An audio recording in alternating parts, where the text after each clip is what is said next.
So let's talk about accountability, because you brought up accountability a second ago, and obviously accountability is very important in all aspects of your life. And I feel like these days a lot of people don't have to be accountable anymore, and so they don't really understand how to do that. I feel like our younger generation doesn't have to do it as much as the older generation had to. So tell me a little bit about how you have been accountable lately. So I have been accountable. Honestly, start being honest with yourself. Don't put yourself down either. Just admit what is you're having problems with and admit it to yourself and start from there. No need to pinpoint anyone. Don't blame anyone. It's all on you, and I think that's the good way to start. And I started by tracking healthy habits. Great. And how are you doing with that? Really good. I started tracking my soda, like stop drinking soda. I'm at day 84. Awesome. So it's officially a good habit I have now.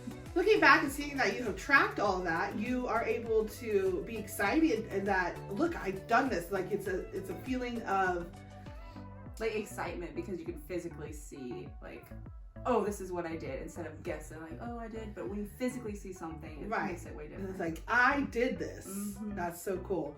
So what are other things that you could be accountable for with our tools that we have on B.A.C.K?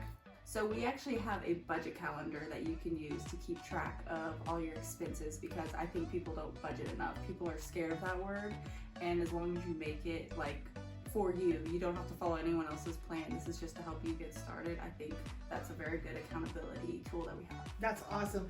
I know that my mom always tried to budget for me, but it's not the same as budgeting for yourself. Now, sometimes you do need somebody to help you do that. And that's kind of what our courses do. They explain on how to start being able to budget for yourself. Because not everybody's budget's the same, No. And what's important to me might not be what's important to you. Like I collect a lot of things, and I'm keeping that in my budget. And Right. If you like to collect things or you like to buy things, art make that your supplies. budget. Exactly, art You supplies. gotta have a budget for art supplies. My husband doesn't think so. My husband doesn't want me to have any more art supplies. But you know, you might be wanting to budget for a house, or you might want to be budget for a car. Yes. And you need to add that into your daily budget. Mm-hmm.